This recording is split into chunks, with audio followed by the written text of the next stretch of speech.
ഈ വാർത്താപ്പകലിലെ പ്രധാന റിപ്പോർട്ടുകളുമായി വാർത്താമഴ ആരംഭിക്കുന്നു. ഞാൻ എസ് വിജയകുമാർ. മുഖ്യ തെരഞ്ഞെടുപ്പ് കമ്മീഷണർ ഗണേഷ് കുമാറിനെതിരെ ആഞ്ഞടിച്ച ലോക്സഭാ പ്രതിപക്ഷ നേതാവ് രാഹുൽ ഗാന്ധി കർണാടകയിൽ കോൺഗ്രസിന് വോട്ട് ചെയ്തവരെ ആസൂത്രിതമായി ഒഴിവാക്കിയെന്നും വോട്ടുകൊള്ള നടത്തുന്നവരെ മുഖ്യ തെരഞ്ഞെടുപ്പ് കമ്മീഷൻ സംരക്ഷിക്കുകയാണെന്നും രാഹുൽ ഗാന്ധി ആരോപിച്ചു. വോട്ടർ പട്ടികയിൽ നിന്ന് ഒഴിവാക്കപ്പെട്ട ആലന്ദിലെ വോട്ടേഴ്സിനെ വാർത്താ സമ്മേളന വേദിയിലെത്തിച്ചായിരുന്നു രാഹുൽ ഗാന്ധിയുടെ ആരോപണം. The Chief Election Commissioner of India, Ganesh Kumar, is protecting the people who are doing this. This is being done at scale and this is being done using large resources. Hydrogen ബോംബല്ലെന്ന് തുടക്കത്തിലെ വ്യക്തമാക്കിയ രാഹുൽ ഗാന്ധി മുഖ്യ തെരഞ്ഞെടുപ്പ് commissioner Ganesh കുമാറിനെ കടന്നാക്രമിച്ചാണ് vote കൊള്ളയിൽ പുതിയ തെളിവുകൾ നിരത്തിയത്. നിയമസഭാ തെരഞ്ഞെടുപ്പിൽ കർണാടകയിലെ ആലന്ദ് മണ്ഡലത്തിൽ നിന്ന് കോൺഗ്രസിന് ലഭിക്കുമായിരുന്ന 6018 വോട്ടുകൾ പട്ടികയിൽ നിന്ന് ആസൂത്രിതമായി ഒഴിവാക്കി. സംസ്ഥാനത്തിന് പുറത്തുനിന്ന് വിവിധ മൊബൈൽ ഫോൺ നമ്പറുകൾ ഉപയോഗിച്ചാണ് പട്ടികയിൽ നിന്ന് പേര് നീക്കാനുള്ള അപേക്ഷ നൽകിയത്. സൂര്യകാന്ത് എന്നയാളുടെ പേരിൽ മാത്രം ഇങ്ങനെ 12 വോട്ടുകൾ നീക്കി. 14 മിനിറ്റിനുള്ളിലാണ് വോട്ടേഴ്സിനെ നീക്കം ചെയ്തത്. 36 സെക്കൻഡിനുള്ളിൽ 2 അപേക്ഷകൾ പൂരിപ്പിച്ച് നൽകി. Aland is constituency in Karnataka, 6,018 votes. Somebody tried to delete 6,018 votes. We don't know the total number of votes that were deleted in Aland in the 23 election. They are much higher than 6,018. Somebody got caught deleting 6,018 votes.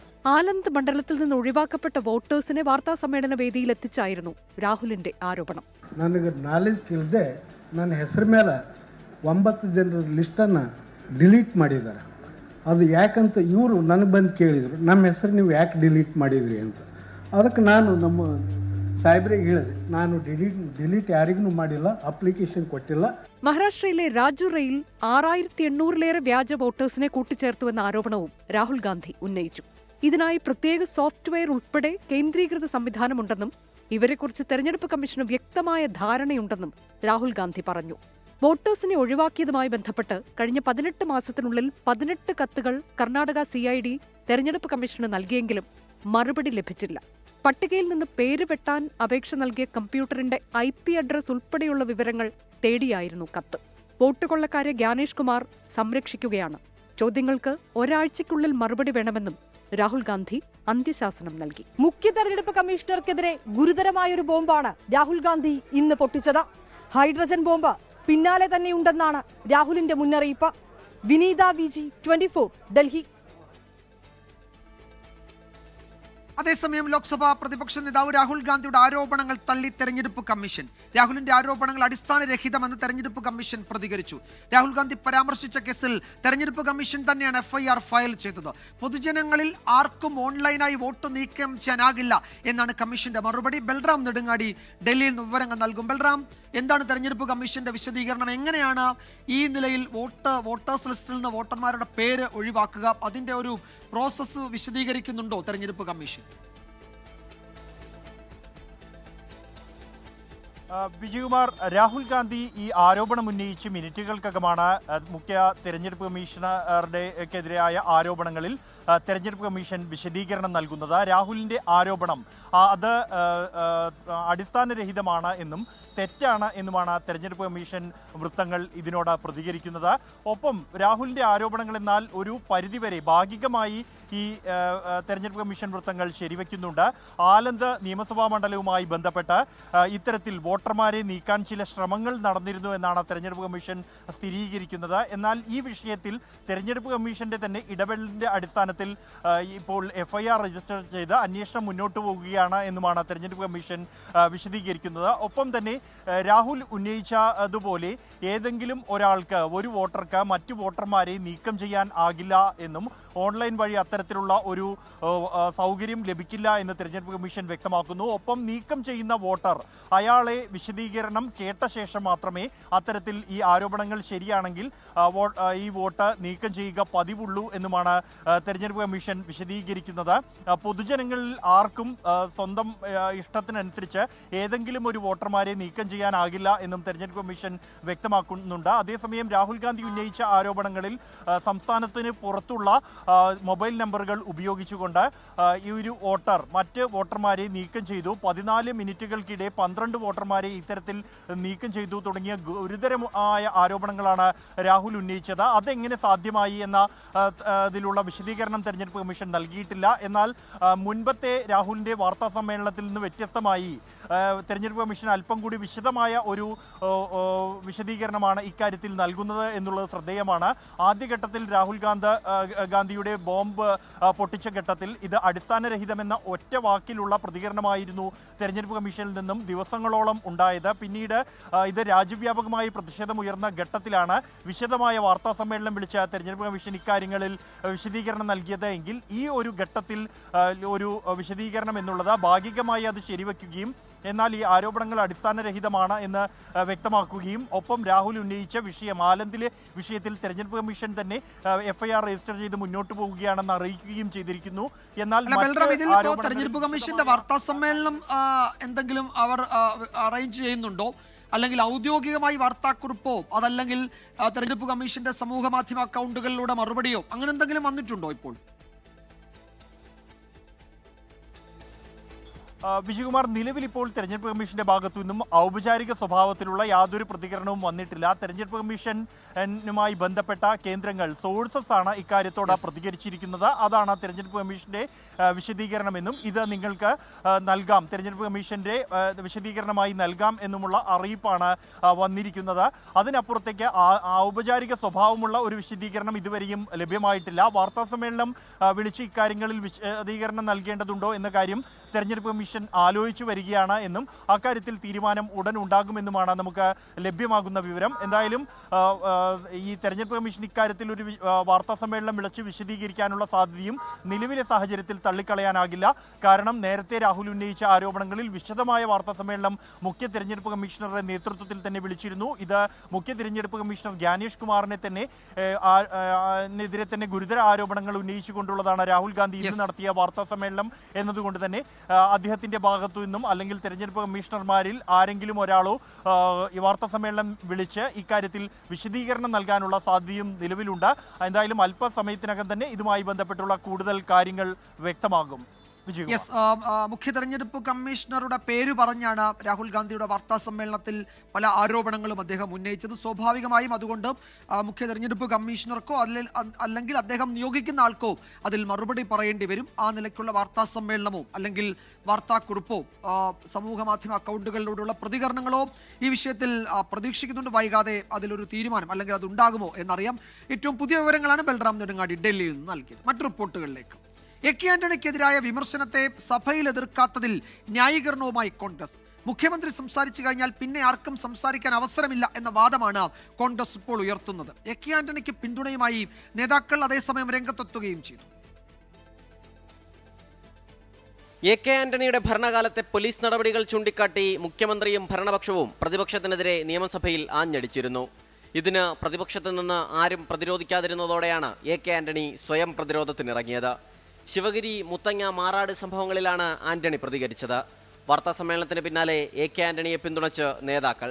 തങ്ങളുടെ കഴിവുകേടുകൾ, പിഴവുകൾ അത് അംഗീകരിക്കാൻ കഴിയാത്തവർ മറ്റുള്ളവരിൽ ചാരി രക്ഷപ്പെടാൻ ശ്രമിക്കുന്നതാണ് ഈ പ്രശ്നം. അതിനുള്ള ചുട്ട മറുപടിയാണ് ആന്റണി കൊടുത്തത്.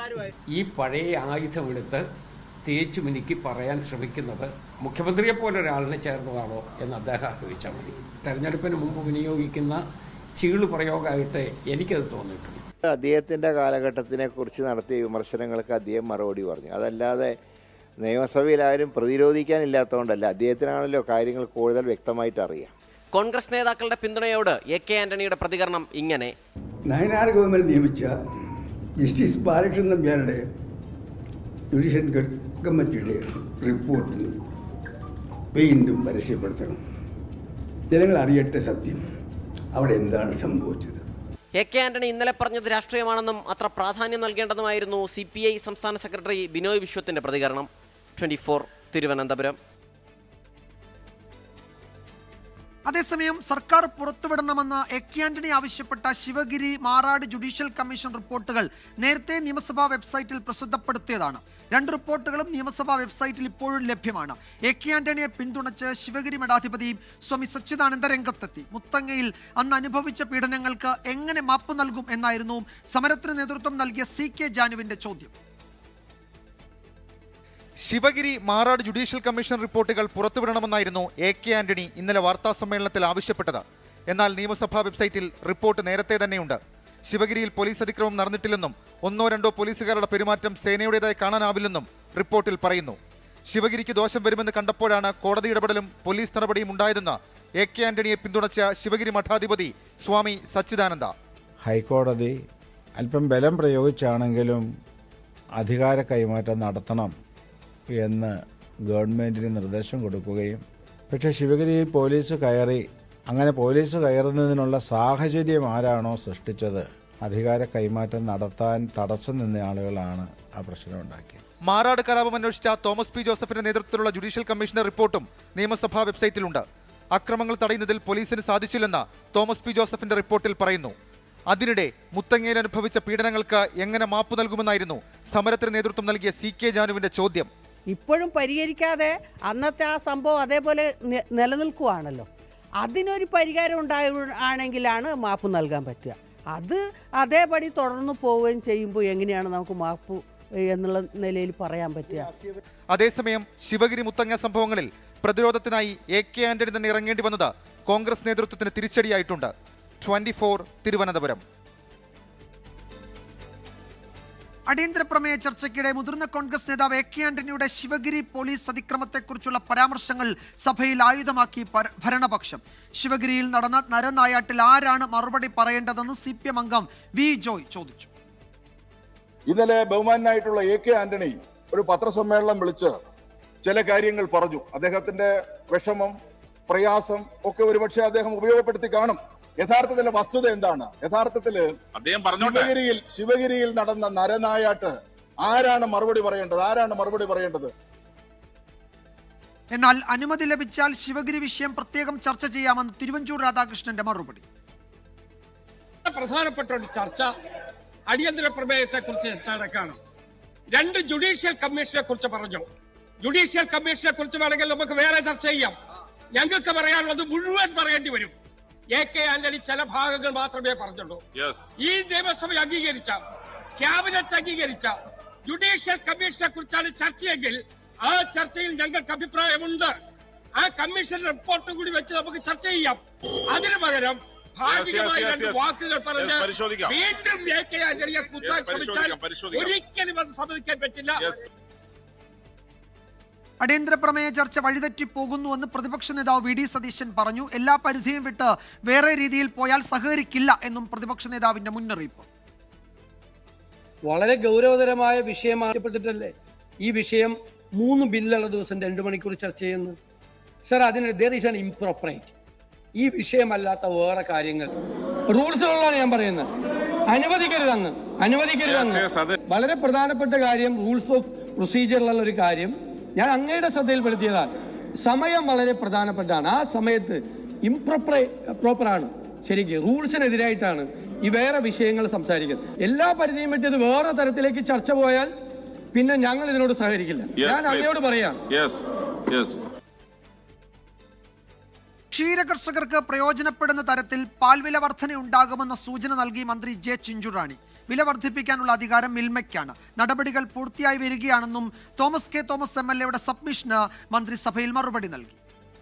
ബഹുമാനപ്പെട്ട ഹൈക്കോടതി 2011 സെപ്റ്റംബർ 1-ാം തീയതി ഇത്ര നമ്പർ കേസിന്റെ ഉത്തരവ് പ്രകാരം പാൽവില വർദ്ധിപ്പിക്കുന്നതിനുള്ള അധികാരം മിൽമയ്ക്കാണ് വ്യക്തമാക്കിയിട്ടുണ്ട്.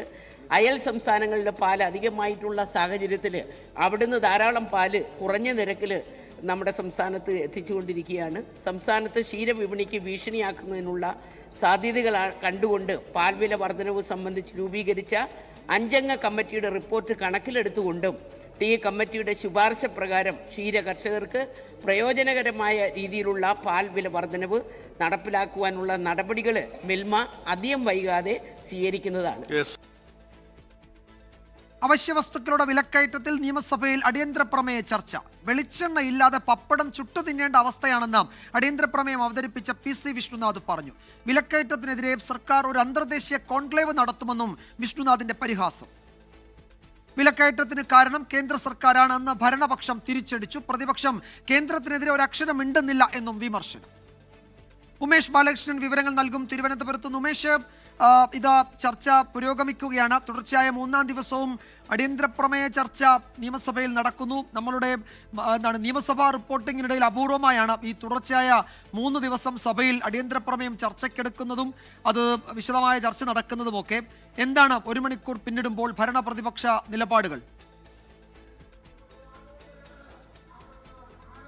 ചരിത്രത്തിൽ ആദ്യമായിട്ടാണ് തുടർച്ചയായി 3 ദിവസം അടിയന്തര പ്രമേയം, പ്രതിപക്ഷം കൊണ്ടുവരുന്ന അടിയന്തര പ്രമേയം ചർച്ച ചെയ്യാൻ നിയമസഭയിൽ ഭരണപക്ഷം തയ്യാറായിരിക്കുന്നത്. എന്തായാലും ഇന്ന് പ്രതിപക്ഷം കൊണ്ടുവന്നത് സംസ്ഥാനത്തെ അനിയന്ത്രിതമായി പോകുന്ന വിലക്കയറ്റവും സംസ്ഥാനത്തിന്റെ പണപ്പെരുപ്പ് നിരക്കത്തിൽ ഏറ്റവും മുന്നിൽ നിൽക്കുന്ന, രാജ്യത്ത് തന്നെ ഏറ്റവും മുന്നിൽ നിൽക്കുന്ന സംസ്ഥാനമായി മാറിയ സാഹചര്യവുമാണ്. എന്തായാലും പി സി വിഷ്ണുനാഥാണ് ഈ പ്രമേയം അവതരിപ്പിച്ചത്. പ്രമേയം അവതരിപ്പിച്ച് തൊട്ട് പിന്നാലെ സംസാരിച്ചപ്പോഴാണ് വി ജോയി ഇതുമായി ബന്ധപ്പെട്ട് വർക്കലയുമായി ബന്ധപ്പെട്ട കഴിഞ്ഞ ദിവസത്തെ പരാമർശവും അതിനുശേഷം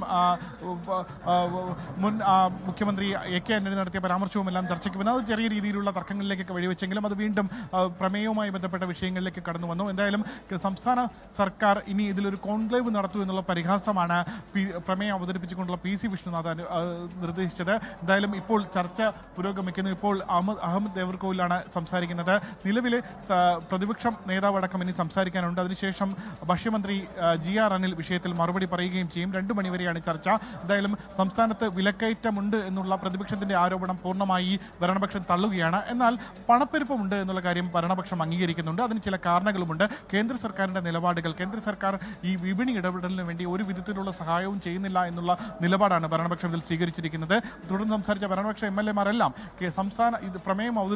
പ്രമേയം അവതരാകൻ പോലും ഇതുമായി ബന്ധപ്പെട്ട കേന്ദ്ര നിലപാട് പരാമർശിക്കാത്തതിനെ വിമർശിക്കുന്നുണ്ട്. എന്തായാലും ചർച്ച പുരോഗമിക്കുകയാണ്. വിജയകുമാർ. യെസ്, ഭക്ഷ്യമന്ത്രി മറുപടി പറയും. പ്രതിപക്ഷ നേതാവ് സംസാരിക്കുന്നുണ്ട്. 2 മണിവരെയാണ് ചർച്ച. ഉമേഷ് ബാലകൃഷ്ണനാണ് വിവരങ്ങൾ നൽകിയത് തിരുവനന്തപുരത്ത് നിന്ന്. അടിയന്തര പ്രമേയങ്ങൾ തുടർച്ചയായി ചർച്ചയ്ക്കെടുക്കുന്നത് സർക്കാരിന്റെ രാഷ്ട്രീയ തന്ത്രം. സർക്കാരിന് പറയാനുള്ള കാര്യങ്ങൾ പറയുന്നതിനുള്ള അവസരമാക്കി മാറ്റുകയാണ് തന്ത്രങ്ങളിൽ ഒന്ന്. പ്രതിപക്ഷം ഉന്നയിക്കുന്ന പ്രശ്നങ്ങൾ എന്തുതന്നെയായാലും അതിനെ നേരിടാൻ ഭയമില്ലാന്ന സന്ദേശം നൽകലും ചർച്ച അനുവദിക്കുന്നതിലൂടെ സർക്കാർ ലക്ഷ്യമിടുന്നു. നിയമസഭയിലെ പ്രതിപക്ഷത്തിന്റെ ഏറ്റവും മൂർച്ചയേറിയ ആയുധമാണ് റൂൾ 50 പ്രകാരമുള്ള ഉപക്ഷേപം അഥവാ അടിയന്തര പ്രമേയം. പ്രതിപക്ഷത്തിന്റെ വജ്രായുധമെടുത്ത് അവർക്കെതിരെ തന്നെ ഉപയോഗിക്കുന്ന തന്ത്രത്തിനാണ് കഴിഞ്ഞ 3 ദിവസമായി കേരള നിയമസഭ സാക്ഷ്യം വഹിക്കുന്നത്. ശൂന്യവേളയിൽ പ്രതിപക്ഷം കൊണ്ടുവരുന്ന അടിയന്തര പ്രമേയ നോട്ടീസിൽ ഉന്നയിക്കുന്ന വിഷയങ്ങളിൽ സഭ നിർത്തിവെച്ച് ചർച്ച അനുവദിക്കുമ്പോൾ സർക്കാരിന് ലക്ഷ്യങ്ങൾ പലതാണ്. അടിയന്തര പ്രമേയ ചർച്ചയെ അവസരമാക്കി മാറ്റിക്കൊണ്ട് സർക്കാരിന് പറയാനുള്ള കാര്യങ്ങളെല്ലാം അവതരിപ്പിക്കുക എന്നതാണ് ഒരു ലക്ഷ്യം. സർക്കാരിനെ പ്രതിരോധത്തിലാക്കി ലക്ഷ്യമിട്ടാണ് ഓരോ അടിയന്തര പ്രമേയവും അവതരിപ്പിക്കപ്പെടുന്നത്. പ്രതിപക്ഷം ഉന്നയിക്കുന്ന അത്തരം വിഷയങ്ങളെ നേരിടാനോ മറുപടി നൽകുന്നതിനോ തെല്ലും ഭയമില്ലെന്ന സന്ദേശം കൂടി നൽകാൻ സർക്കാർ അടിയന്തര പ്രമേയ ചർച്ചയിലൂടെ ലക്ഷ്യമിടുന്നുണ്ട്. അംഗബലമനുസരിച്ചാണ് നിയമസഭയിലെ ചർച്ചകൾക്ക് മുന്നണികൾക്ക് സമയം അനുവദിക്കുന്നത്. 98 അംഗങ്ങളുള്ള ഭരണമുന്നണിക്കാണ് പ്രതിപക്ഷത്തെക്കാൾ കൂടുതൽ സമയം ലഭിക്കുന്നത്. സർക്കാരിന് പറയാനുള്ള കാര്യങ്ങളെല്ലാം അവതരിപ്പിക്കാൻ ഭരണപക്ഷത്തിന് കൂടുതൽ സമയം ലഭിക്കുമെന്നതും ചർച്ച അനുവദിക്കാൻ സർക്കാരിന് പ്രേരണയാകുന്നുണ്ട്. അടിയന്തര പ്രമേയം ചർച്ചയ്ക്കെടുക്കുമ്പോൾ പ്രതിപക്ഷത്തിനുമുണ്ട് ചില നേട്ടങ്ങൾ. സഭാതലത്തിൽ ഉയർത്തിക്കൊണ്ടുവരുന്ന വിഷയം ചർച്ച ചെയ്യാൻ സർക്കാരിനെ നിർബന്ധിതമാക്കിയതാണ് പ്രതിപക്ഷത്തിന്റെ നേട്ടം. സർക്കാരിന് നേരെയുള്ള കുറ്റപത്രം പോലെ ഓരോ വിഷയങ്ങളിലും പറയാനുള്ളതെല്ലാം ഉന്നയിക്കാവുന്നതും പ്രതിപക്ഷത്തിന് നേട്ടമാകുന്നു. 15ാം കേരള നിയമസഭയുടെ കാലത്ത് ചർച്ചയ്ക്കെടുക്കുന്ന 16ാമത്തെ അടിയന്തര പ്രമേയമാണ് ഇന്ന് സഭ പരിഗണിച്ചത്. കേരള നിയമസഭ നിലവിൽ വന്ന ശേഷം ചർച്ചയ്ക്കെടുത്ത അടിയന്തര പ്രമേയങ്ങളുടെ പകുതിയിലേറെയും ഈ സർക്കാരിന്റെ കാലത്താണെന്ന പ്രത്യേകതയുമുണ്ട്. ആർ ശ്രീജിത്ത്, 24, തിരുവനന്തപുരം. 2025 കേരള വനഭേദഗതി ബില്ലും വന്യജീവി സംരക്ഷണ ഭേദഗതി ബില്ലും നിയമസഭയിൽ അവതരിപ്പിച്ചു. വനമന്ത്രി എ കെ ശശീന്ദ്രനാണ് ബിൽ അവതരിപ്പിച്ചത്. വന്യജീവി ആക്രമണം ഏറ്റവും രൂക്ഷമായപ്പോൾ വന്യജീവി സംരക്ഷണ നിയമത്തിൽ ഭേദഗതി വേണമെന്ന് കേന്ദ്രത്തോട് ആവശ്യപ്പെട്ടു. പക്ഷേ കേന്ദ്രം നിഷേധാത്മകമായ സമീപനമാണ് സ്വീകരിച്ചതെന്ന് മന്ത്രി പറഞ്ഞു. കാട്ടുപന്നിയെ ക്ഷുദ്രജീവിയായി പ്രഖ്യാപിക്കാനുള്ള ഒരു ഭേദഗതി നമുക്ക് ആവശ്യമാണ്. അങ്ങനെ വന്നാൽ ഈ പറയുന്നത് പോലുള്ള നടപടികളൊന്നും ഇല്ലാതെ തന്നെ കാട്ടുപന്നിയെ വെടിവെക്കാനും നാം സഭയിലെ പല അംഗങ്ങളും പരസ്യമായി എന്ന് ഞാൻ പറയുന്നില്ല, സംസാരത്തിൽ അതിൻ്റെ ഇറച്ചി ഭക്ഷിക്കാനും കഴിയുന്ന ഒരു സാഹചര്യം ഉണ്ടാകുമെന്ന് പറഞ്ഞിട്ടുള്ളതാണ്. അതാണ് ശരിയായ വഴിയെന്ന് ഞാനും കരുതുകയാണ്.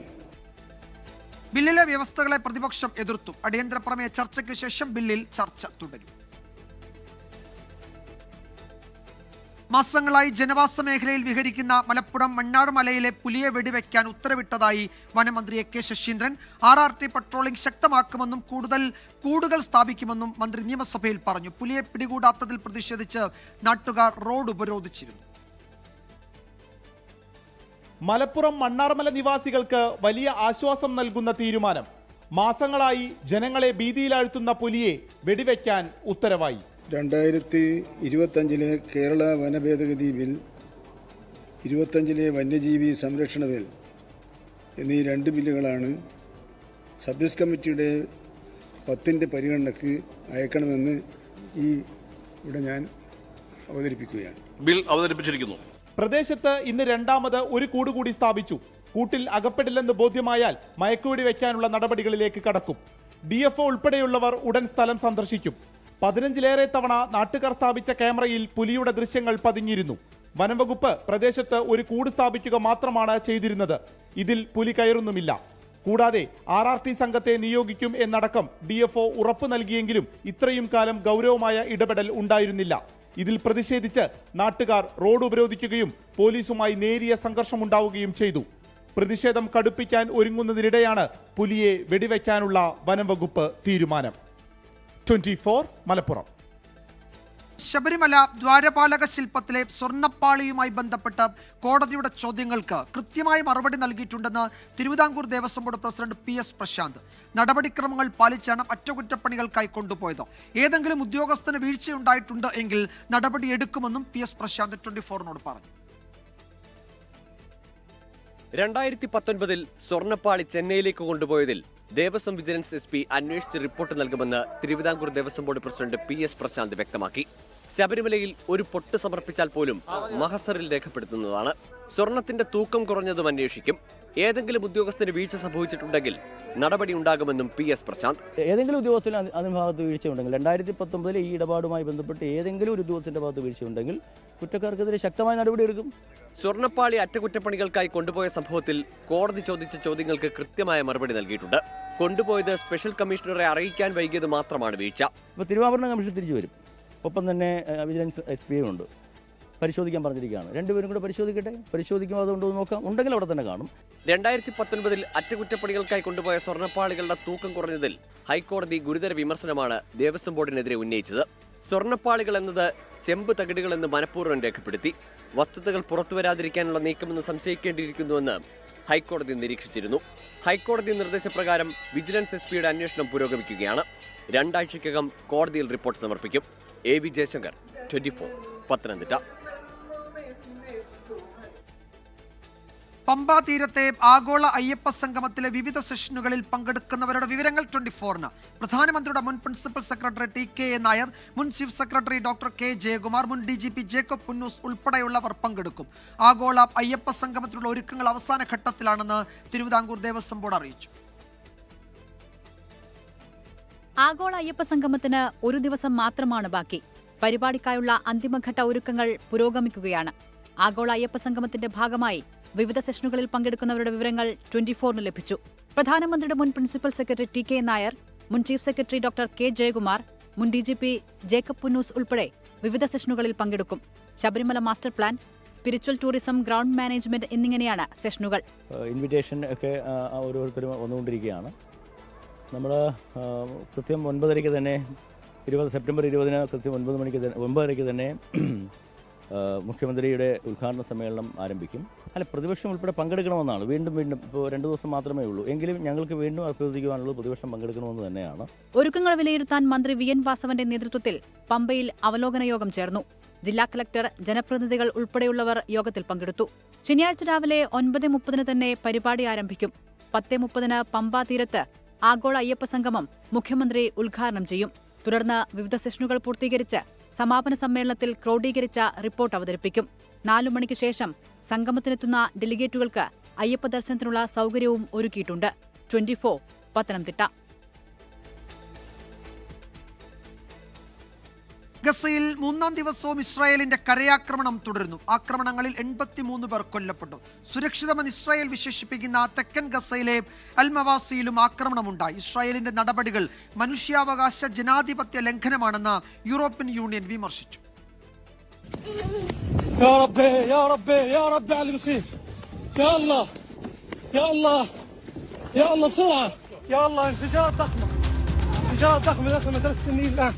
വടക്കൻ ഗസയിലെ ഏറ്റവും ജനസാന്ദ്രതയുള്ള ഷെയ്ഖ് റദ്വാൻ നഗരത്തിലേക്ക് ടാങ്കുകളും സൈനിക വാഹനങ്ങളും ഇരച്ചുകയറി. തെക്കൻ ഗസയിലെ അൽ മവാസിയെ ഇസ്രായേൽ സുരക്ഷിത മേഖലയായി പ്രഖ്യാപിച്ചിട്ടുണ്ടെങ്കിലും അവിടെയും ആക്രമണങ്ങൾ നടക്കുന്നുണ്ടെന്നാണ് വിവരം. ഗസയിലെ അൽ ഷിഫ ആശുപത്രിക്കടുത്തും അൽ അഹ്ലി ആശുപത്രിക്കടുത്തും നടത്തിയ ആക്രമണങ്ങളിൽ 19 പേർ കൊല്ലപ്പെട്ടു. പരിക്കേറ്റ കുട്ടികളെ ചികിത്സിക്കുന്ന അൽ റാൻഡസി ആശുപത്രിക്ക് നേരെ നടത്തിയ ബോംബാക്രമണം നടുക്കമുണ്ടാക്കി. 80ഓളം കുട്ടികൾ ചികിത്സയിലുണ്ടായിരുന്ന മുകളിലത്തെ നിലയിൽ 3 വട്ടമാണ് ബോംബാക്രമണം നടന്നത്. ഖാൻ യൂനിസിൽ ഡോക്ടേഴ്സ് വിതൗട്ട് ബോർഡേഴ്സിൽ പ്രവർത്തിച്ചിരുന്ന നഴ്സ് ഹുസൈൻ അൽ നജാർ ഇസ്രായേലി ആക്രമണത്തിൽ കൊല്ലപ്പെട്ടു. വടക്കൻ ഗസയിലുള്ള 10 ലക്ഷത്തോളം പേരിൽ 3.5 ലക്ഷത്തോളം പേർ നഗരം വിട്ടുവെന്നാണ് റിപ്പോർട്ടുകൾ. അൽ റാഷിദ് തീരദേശ റോഡിന് പുറമെ പലായനത്തിനായി തുറന്ന സലാ അൽ ദിൻ തെരുവിലൂടെയുള്ള പാത നാളെ ഉച്ചയോടെ അടയ്ക്കുമെന്ന് ഇസ്രായേൽ മുന്നറിയിപ്പ് നൽകിയിട്ടുണ്ട്. ഇസ്രായേലുമായുള്ള വ്യാപാര വ്യവസ്ഥകൾ താൽക്കാലികമായി നിർത്തിവെക്കാൻ യൂറോപ്യൻ യൂണിയൻ നിർദ്ദേശിച്ചു. China, Qatar, Saudi Arabia, Canada തുടങ്ങിയ രാജ്യങ്ങൾ ഇസ്രായേൽ ആക്രമണത്തെ അപലപിച്ചു. International desk 24.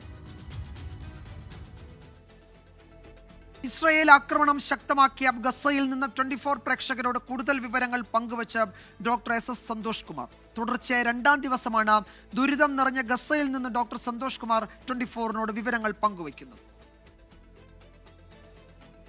കനത്ത ആക്രമണം തുടരുന്നതിനിടെ കൂട്ടപ്പലായനത്തിലാണ് ഗസയിലെ 10,000-ങ്ങൾ. അൽമവാസിയിൽ സൂചി കുത്താൻ പോലും ഇടമില്ലാത്ത രീതിയിൽ ജനങ്ങൾ കൂടാരമുണ്ടാക്കി കഴിയുകയാണ്.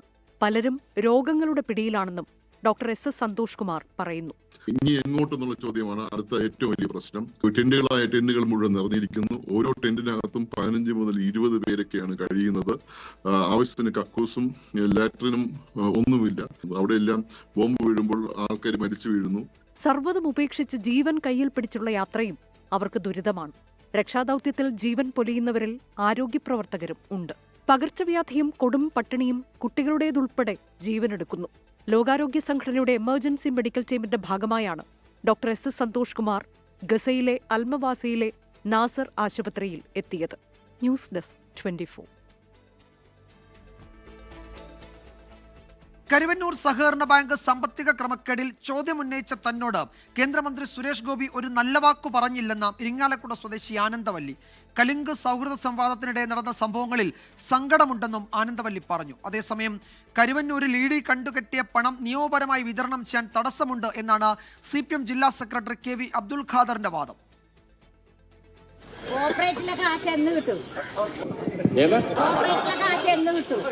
ED പിടിച്ചെടുത്ത കാശ് തിരിച്ച് ബാങ്കിലിട്ട് നിങ്ങൾക്ക് തരാനുള്ള സംവിധാനം ഒരുക്കാൻ തയ്യാറുണ്ടെങ്കിൽ ആ പണം സ്വീകരിക്കാൻ പറ നിങ്ങളുടെ മുഖ്യമന്ത്രിയോട്. പരസ്യമായിട്ടാണ് പറയുന്നത്.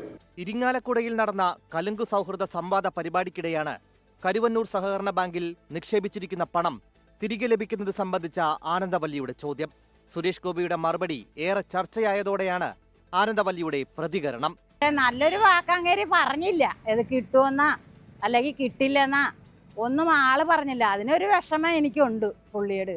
കലുങ്ക് സംവാദം ആളുകളെ ആക്ഷേപിക്കുന്ന പരിപാടിയായി മാറിയെന്നും ജനപ്രതിനിധിക്ക് ചേർന്ന നടപടിയല്ല സുരേഷ് ഗോപിയുടെ ഭാഗത്തു നിന്നുണ്ടായതെന്നും CPIM ജില്ലാ സെക്രട്ടറി KV അബ്ദുൽ ഖാദർ. ഇപ്പൊ കലുങ്ക് സംവാദം ജനങ്ങളുടെ മെക്കെട്ടുകയറ്റായിട്ട് മാറി എന്നുള്ളതാണ് ഇപ്പോൾ വ്യക്തമായിട്ടുള്ള കാര്യം.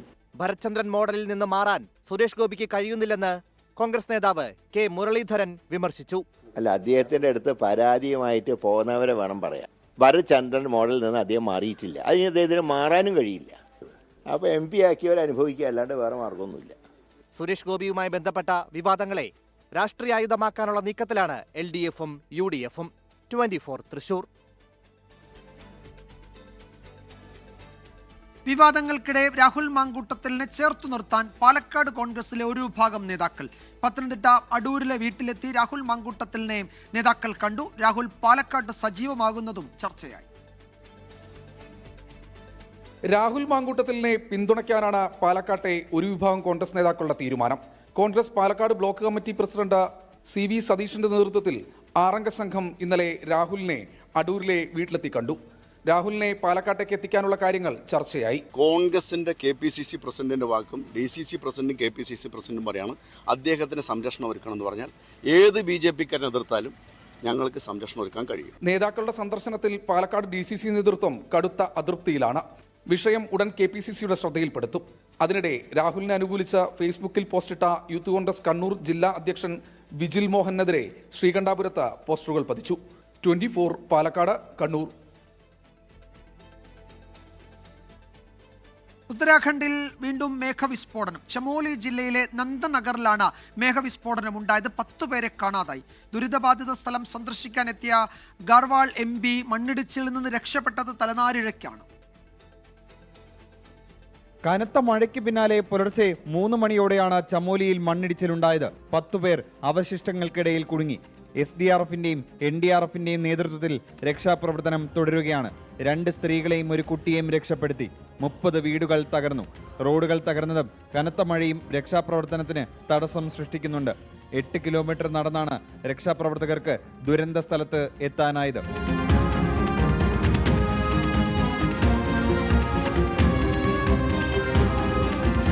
അതിനിടെ ഋഷികേശിലേക്കുള്ള യാത്രാമധ്യേ ഗർവാൾ MP അനിൽ ബലൂണി സഞ്ചരിച്ച റോഡിലും മണ്ണിടിച്ചിലുണ്ടായി. തലനാരിഴയ്ക്കാണ് MPയും സംഘവും രക്ഷപ്പെട്ടത്. 24 ഡൽഹി. സർവകലാശാല VC നിയമനവുമായി ബന്ധപ്പെട്ട് സർക്കാരിനെതിരെ സുപ്രീം കോടതിയിൽ നടത്തിയ കേസുകളുടെ ചെലവ് സർവകലാശാലകൾ നൽകണമെന്ന് രാജ്ഭവൻ. 11 ലക്ഷം രൂപ നൽകണമെന്നാവശ്യപ്പെട്ട് ഡിജിറ്റൽ സാങ്കേതിക സർവകലാശാലകൾക്ക് രാജ്ഭവൻ കത്തയച്ചു. വൈസ് ചാൻസലർ നിയമനത്തിൽ സർക്കാരിനെതിരെ നടത്തിയ കേസുകളുടെ വക്കീൽ ഫീസ് സർവകലാശാലകൾ നൽകണമെന്ന അസാധാരണ ആവശ്യമാണ് രാജ്ഭവന്റേത്. സുപ്രീം കോടതിയിൽ കേസിനായി അറ്റോർണി ജനറൽ നൽകിയതടക്കം 11 ലക്ഷം രൂപ ചെലവായി. ഇത് ഡിജിറ്റൽ സാങ്കേതിക സർവകലാശാലകൾ നൽകണം. ഓരോ സർവകലാശാലകളും 5.5 ലക്ഷം രൂപ വീതം നൽകണമെന്നാണ് ആവശ്യം. കഴിഞ്ഞ മാസം 20-നാണ് ഈ ആവശ്യം ഉന്നയിച്ച് സർവകലാശാലകൾക്ക് രാജ്ഭവൻ കത്തയച്ചത്.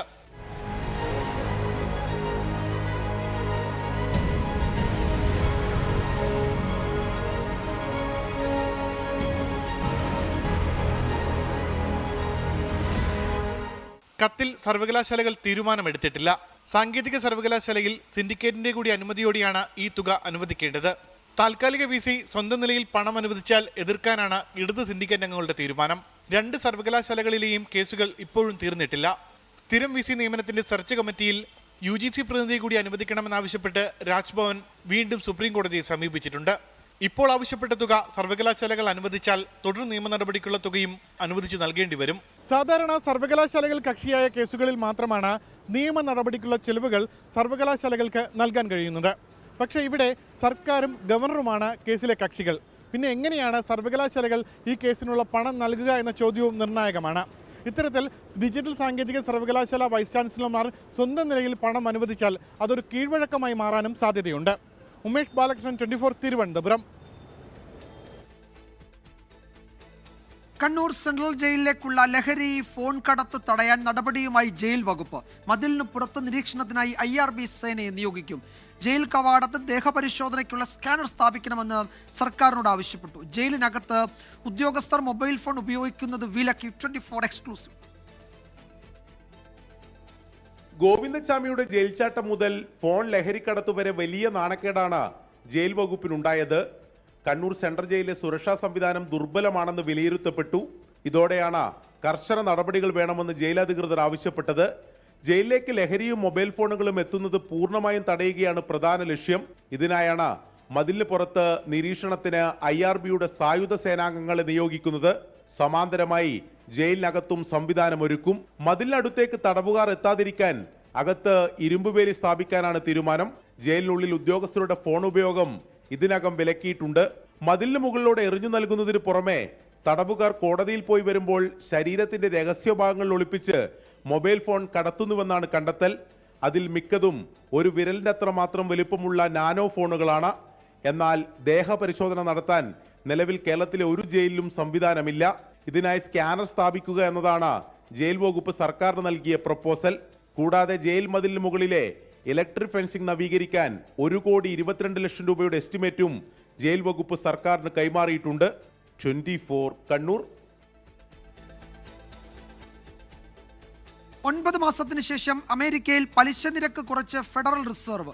അടിസ്ഥാന നിരക്ക് 0.5% താഴ്ത്തിയതോടെ പുതുക്കിയ നിരക്ക് 4 മുതൽ 4.25%.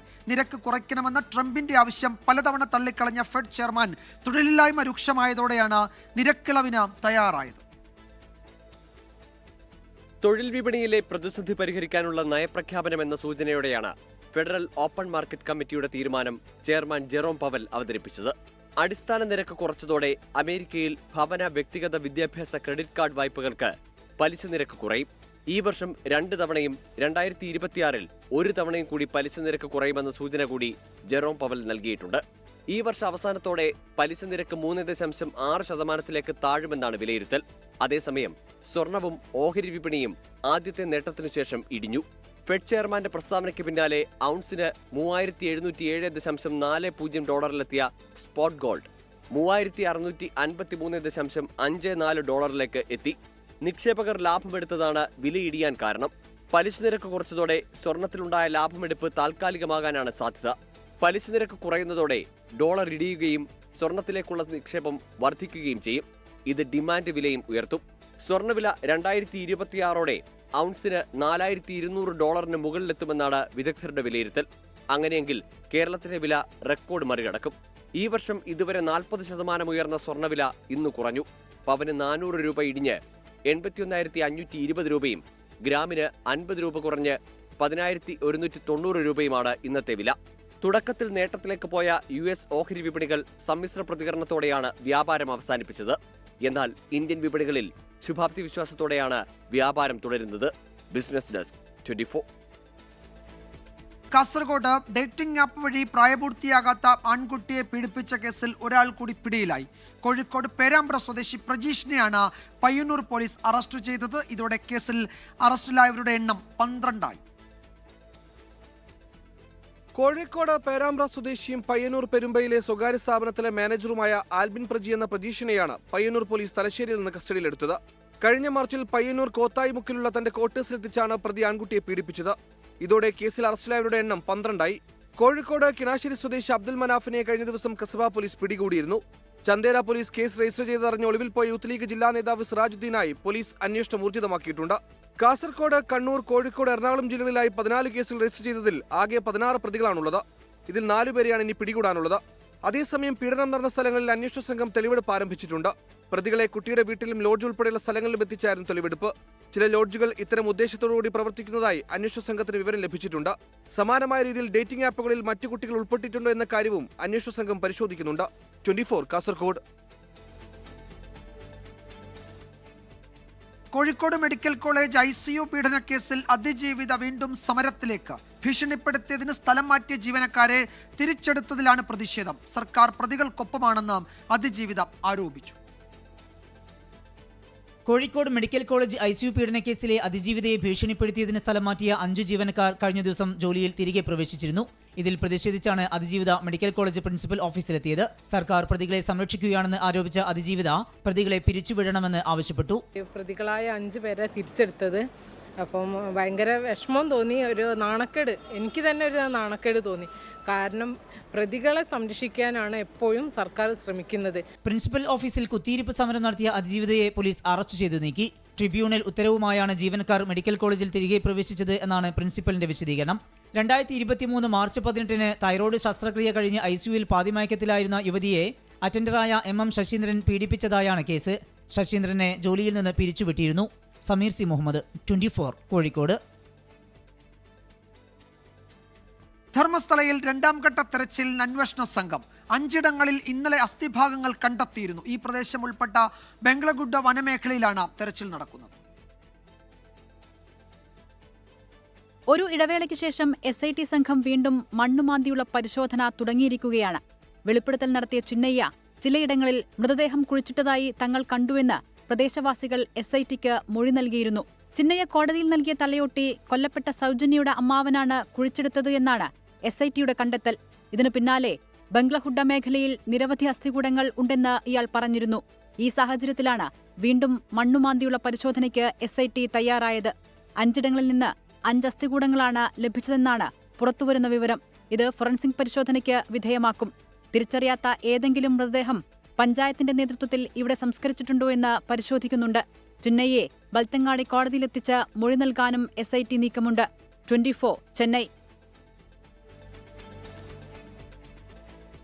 ഫാർമസ്യൂട്ടിക്കൽ കമ്പനി ഉടമയെ നിക്ഷേപ തട്ടിപ്പിനിരയാക്കി 25 കോടി രൂപ തട്ടിയ കേസിൽ അന്വേഷണം കേരളത്തിന് പുറത്തേക്കും. ബാങ്ക് അക്കൗണ്ടുകൾ കൈമാറിയ മലയാളികളെക്കുറിച്ചും അന്വേഷണം നടക്കുന്നുണ്ടെന്ന് Kochi city police commissioner Putta Vimaladitya പറഞ്ഞു. അറസ്റ്റിലായവരെ റിമാൻഡ് ചെയ്തു. കൊച്ചി സൈബർ പോലീസ് സ്റ്റേഷനിൽ രജിസ്റ്റർ ചെയ്ത കേസിൽ വരും ദിവസങ്ങളിൽ കൂടുതൽ അറസ്റ്റുണ്ടാകുമെന്നാണ് സൂചന. തട്ടിപ്പിന് പിന്നിൽ കേരളത്തിന് പുറത്തു വേറുള്ള സംഘത്തിനും ബന്ധമുണ്ടെന്നാണ് വിലയിരുത്തൽ. സ്പെഷ്യൽ ഇൻവെസ്റ്റിഗേഷൻ ടീം ഫോം ചെയ്തിട്ടുണ്ട്. അതിൻ്റെ അക്കൗണ്ടുകളും മറ്റ് ഡീറ്റെയിലുകൾ അവർ പരിശോധിക്കുന്നുണ്ട്. അതിൻ്റെ എന്താണ് റിസൾട്ട് വരുന്നത് അതനുസരിച്ചിട്ടുള്ള അന്വേഷണം നമ്മൾ നടത്തും. നിലവിൽ പിടിയിലായവരുടെ ബാങ്ക് അക്കൗണ്ടുകൾ കേന്ദ്രീകരിച്ച് അന്വേഷണം നടക്കുന്നു. തട്ടിപ്പിനായി അക്കൗണ്ടുകൾ കൈമാറിയവരിലേക്കും അന്വേഷണം എത്തും. തട്ടിപ്പ് സംഘം വിദേശത്തേക്ക് പണം അയച്ചതിന്റെ തെളിവും പോലീസിന് ലഭിച്ചു. നഷ്ടപ്പെട്ട പൈസ പല അക്കൗണ്ടുകളിൽ കൂടെ ആണ് പ്രതികൾ അങ്ങോട്ടേക്ക് ട്രാൻസ്ഫർ ചെയ്യുന്നത്. ട്രാൻസാക്ഷൻസിൻ്റെ അനാലിസിസ് ആണ് ഇപ്പോൾ നടത്തിക്കൊണ്ടിരിക്കുന്നത്. അതിൻ്റെ റിസൾട്ട് അനുസരിച്ച് നമുക്ക് ബാക്കി എന്തെങ്കിലും എന്താ ചെയ്യണമെന്ന് തീരുമാനിക്കും. പരാതിക്കാരൻ 20ഓളം അക്കൗണ്ടിലേക്ക് പണം അയച്ചിരുന്നു. പരാതിക്കാരന്റെ അക്കൗണ്ടിൽ നിന്ന് കേസിൽ അറസ്റ്റിലായ സുജിതയുടെ അക്കൗണ്ടിലേക്ക് പണമെത്തി. തുക വിദേശത്തേക്കുള്ള അക്കൗണ്ടിലേക്ക് യുവതിയുടെ സഹായത്തോടെ മുഖ്യപ്രതികൾ കടത്തിയെന്നും കണ്ടെത്തിയിട്ടുണ്ട്. ഈ തുക കൈമാറുന്നതിന് സുജിത കമ്മീഷനും കൈപ്പറ്റിയതായാണ് വിവരം. 24 കൊച്ചി. ഇടുക്കി ചിത്തിരപുരത്ത് മണ്ണിടിഞ്ഞ് 2 തൊഴിലാളികൾ മരിച്ച റിസോർട്ടിന്റെ നിർമ്മാണം തടയുന്നതിൽ റവന്യൂ വകുപ്പിന് ഗുരുതര വീഴ്ച. പള്ളിവാസൽ വില്ലേജിനോട് ചേർന്ന് നടന്ന അനധികൃത നിർമ്മാണം ഉദ്യോഗസ്ഥർ കണ്ടില്ലെന്ന് നടിച്ചു. അപകടമുണ്ടായ റിസോർട്ടിന്റെ ഉടമയ്ക്കും സൂപ്പർവൈസർക്കുമെതിരെ പള്ളിവാസൽ പോലീസ് കേസെടുത്തു. റിസോർട്ട് ഉടമ ഷെറിൻ അനില ജോസഫ്, ഭർത്താവും റിസോർട്ട് സൂപ്പർവൈസറുമായ സെബി പി മാത്യു എന്നിവർക്കെതിരെയാണ് ജാമ്യമില്ലാ വകുപ്പ് ചുമത്തി വെള്ളത്തൂവൽ പോലീസ് കേസെടുത്തത്. സ്റ്റോപ്പ് മെമ്മോ ലംഘിച്ചും സുരക്ഷാ മാനദണ്ഡങ്ങൾ പാലിക്കാതെയുമായിരുന്നു നിർമ്മാണം. ഉദ്യോഗസ്ഥ ഒത്താശയോടെയാണ് അനധികൃത നിർമ്മാണം നടന്നതെന്നാണ് ആരോപണം. 2025 ജനുവരിയിൽ മിസ്റ്റി വണ്ടർ റിസോർട്ടിന് റവന്യൂ വകുപ്പ് സ്റ്റോപ്പ് മെമ്മോ നൽകി ഗേറ്റ് സീൽ ചെയ്തിരുന്നു. ഇത് മറികടന്ന് നിർമ്മാണ പ്രവർത്തികൾ നടത്തുന്നത് മാർച്ച് മാസത്തിൽ ഉദ്യോഗസ്ഥർ കണ്ടെത്തിയിരുന്നെങ്കിലും തടയാനുള്ള നടപടി സ്വീകരിച്ചില്ല. അപകടത്തിൽ മരിച്ച രാജീവിന്റെയും ബെന്നിയുടെയും മൃതദേഹം പോസ്റ്റ്മോർട്ടത്തിന് ശേഷം ബന്ധുക്കൾക്ക് വിട്ടു നൽകി. 24 ഇടുക്കി. ചട്ടമ്പി സ്വാമി ജയന്തി പുരസ്കാരം Sree Gokulam group of companies chairman Gokulam ഗോപാലിന് സമ്മാനിച്ചു. മുൻ പ്രതിപക്ഷ നേതാവ് രമേശ് ചെന്നിത്തലയാണ് പുരസ്കാരം സമ്മാനിച്ചത്.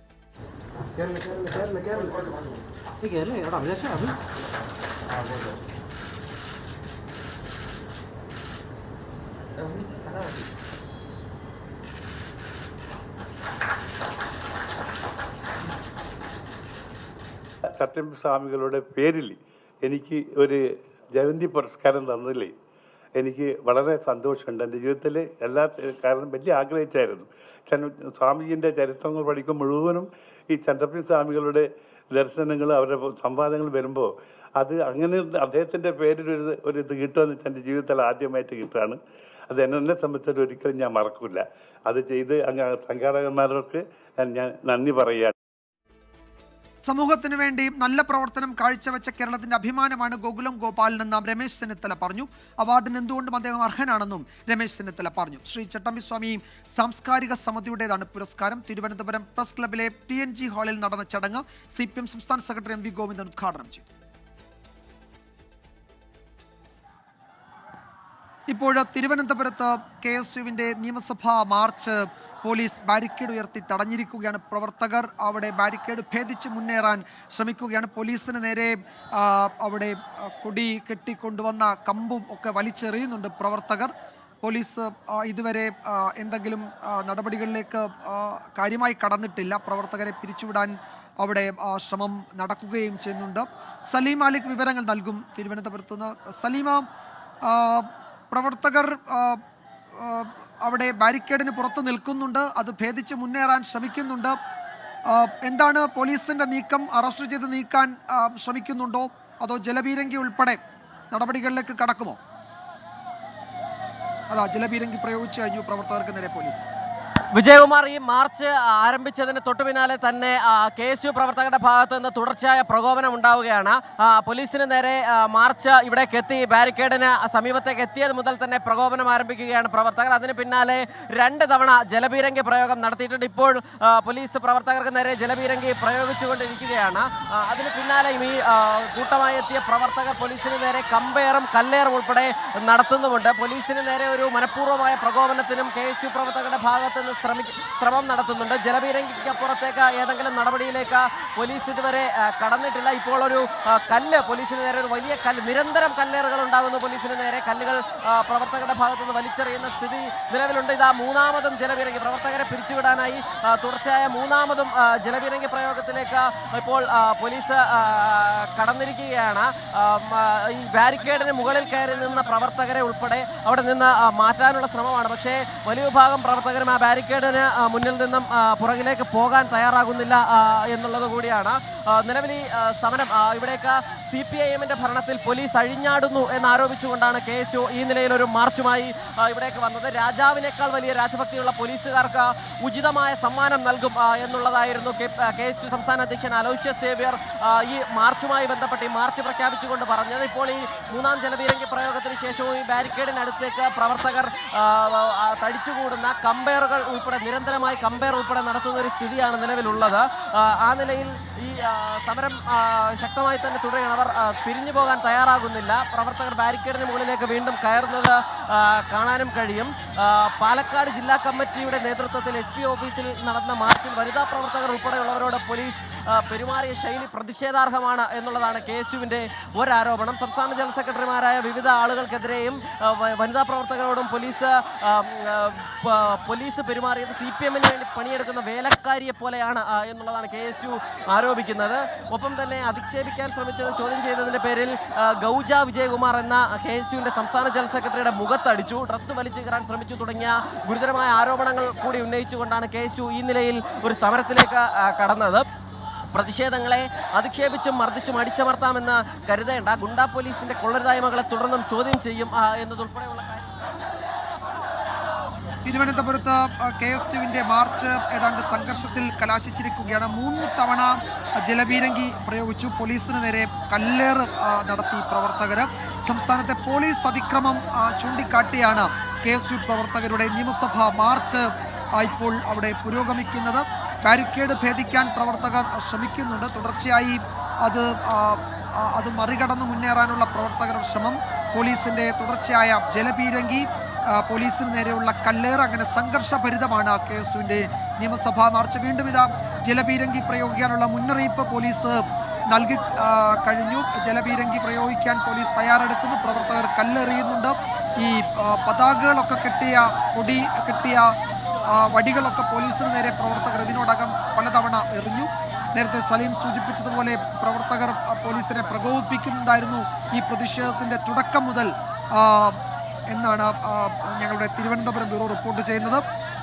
സലീം മാലിക് തുടരുന്നുണ്ട്. സലീമ, എനിക്ക് തോന്നുന്നു 4-മത്തെയോ 5-മത്തെയോ തവണ വീണ്ടും ജലപീരങ്കി പ്രയോഗിക്കുകയാണ്. പ്രവർത്തകർ പിരിഞ്ഞു പോകാൻ കൂട്ടാക്കുന്നില്ല. കൂടുതൽ പ്രകോപിതരായി ജലപീരങ്കി പ്രയോഗത്തിന് ശേഷം ബാരിക്കേഡിന് സമീപത്തേക്ക് പാഞ്ഞെടുക്കുന്നതാണ് നമ്മൾ നേരത്തെയും കണ്ടത്. ഇപ്പോഴും അത് ആ ദൃശ്യങ്ങൾ തന്നെ കാണുന്നു, അല്ലേ? വിജയകുമാർ, അതായത് ഇതുവരെ 4 തവണയാണ് പോലീസ് പ്രവർത്തകർക്ക് നേരെ ജലപീരങ്കി പ്രയോഗിച്ചത്. പ്രവർത്തകരുടെ ഭാഗത്തുനിന്ന് നിരന്തരമായ പ്രകോപനം പോലീസിന് നേരെ ഉണ്ടാകുന്നുണ്ട്. അപ്പോഴും ജലപീരങ്കിക്ക് അപ്പുറത്തേക്ക് ഒരു നടപടിയിലേക്ക് പോലീസ് കടക്കുന്നില്ല. വലിയ കല്ലുകൾ ഉൾപ്പെടെ പോലീസിന് നേരെയും പോലീസിന്റെ ജലപീരങ്കി വാഹനമായ വരുണിന് നേരെയും പ്രവർത്തകർ എടുത്തെറിയുന്ന കാഴ്ച കാണാൻ സാധിക്കുന്നുണ്ട്. വലിയ പ്രകോപനം, നിരന്തരമായി കൊടികെട്ടിക്കൊണ്ടുവന്ന കമ്പ് ഇപ്പോൾ പോലീസിന് നേരെ റീത്തെടുത്തെറിയുകയാണ് പ്രവർത്തകർ. അങ്ങനെ നിരന്തരമായ പ്രകോപനം പ്രവർത്തകരുടെ ഭാഗത്തുനിന്ന് ഉണ്ടാകുന്നുണ്ട്. അങ്ങനെ പ്രകോപനം ഉണ്ടാകുമ്പോഴും പോലീസ് ജലപീരങ്കി പ്രയോഗത്തിനപ്പുറത്തേക്ക് മറ്റേതെങ്കിലും നിലയിൽ ഒരു പ്രതികരണത്തിലേക്ക് കടന്നിട്ടില്ല നിലവിലെന്നുള്ളത് കൂടി കാണേണ്ടതുണ്ട്. നിലവിൽ ഇതുമായി ബന്ധപ്പെട്ട് ഈ സമരം ശക്തമായി തന്നെ തുടരുന്ന കാഴ്ചയാണ് നമുക്ക് കാണാൻ കഴിയുന്നത്. ഇപ്പോൾ ഈ പ്രകടനം, ഈ സമരം ഉദ്ഘാടനം ചെയ്യാനായി K. മുരളീധരൻ ഇവിടേക്ക് എത്തുന്നുണ്ട്. അതുകൊണ്ട് തന്നെ പ്രവർത്തകർ ഒരല്പം സംയമനം പാലിച്ചിട്ടുണ്ട്. പ്രവർത്തകർ K. മുരളീധരനെ ഇവിടേക്ക് ഈ സ്വീകരിക്കുകയാണ്. ഈ ബാരിക്കേഡിന് മുൻപിൽ നിന്നും തുടർച്ചയായി പ്രകോപനം സൃഷ്ടിച്ചുകൊണ്ടിരുന്ന പ്രവർത്തകർ ഇപ്പോൾ ഒരല്പം സംയമനം പാലിച്ചുകൊണ്ട് K. മുരളീധരൻ ഇവിടേക്ക് ഉദ്ഘാടനം ചെയ്യാനെത്തിയ K. മുരളീധരന് ഇവിടേക്ക് എത്തുകയാണ്. അപ്പോൾ വീണ്ടും പ്രവർത്തകർ ഇപ്പോൾ ബാരിക്കേഡിന് സമീപത്തേക്ക് തന്നെ പോകുന്ന കാഴ്ചയും നമുക്ക് കാണാൻ കഴിയും. പ്രവർത്തകരുടെ ഭാഗത്ത് നിന്ന് പോലീസ് അതിക്രമങ്ങൾക്കെതിരെ KSU നിയമസഭയിലേക്ക് മാർച്ച് നടത്തുകയാണ്. പ്രവർത്തകർക്ക് നേരെ 4 തവണ ജലപീരങ്കി പ്രയോഗിച്ചു. കല്ലേറ്, പോലീസിന് നേരെ രൂക്ഷമായ കല്ലേറുണ്ട്. ഇപ്പോൾ K. മുരളീധരൻ അവിടേക്ക് എത്തിയിട്ടുണ്ട്. വീണ്ടും പ്രവർത്തകർ അവിടെ സംഘടിച്ച് നിൽക്കുകയാണ്. സലീം മാലിക്കാണ് വിവരങ്ങൾ നൽകിയത്. ലോകസമ്പന്നരുടെ ഫോബ്സ് റിയൽ ടൈം പട്ടികയിൽ ഏറ്റവും സമ്പന്നനായ മലയാളിയായി MA യൂസഫ് അലി. 44,000 കോടി രൂപയുടെ ആസ്തിയാണ് MA യൂസഫ് അലിക്കുള്ളത്. പട്ടികയിൽ 752-ാം സ്ഥാനത്താണ് MA യൂസഫ് അലി. ലുലു റീറ്റെയിലിന്റെ മികച്ച വളർച്ചാ നിരക്കും വാർഷിക വളർച്ചയ്ക്ക് കരുത്തേകി. ലോങ് ടൈം സ്ട്രാറ്റജിയുള്ള മികച്ച വളർച്ചാ നിരക്കാണ് ലുലു റീറ്റെയിൽ രേഖപ്പെടുത്തിയത്. പ്രൈവറ്റ് ലേബൽ ഇ-കൊമേഴ്സ് രംഗത്തും മികച്ച വളർച്ചാ നിരക്കാണ് ലുലു റീറ്റെയിൽസ് രേഖപ്പെടുത്തുന്നത്.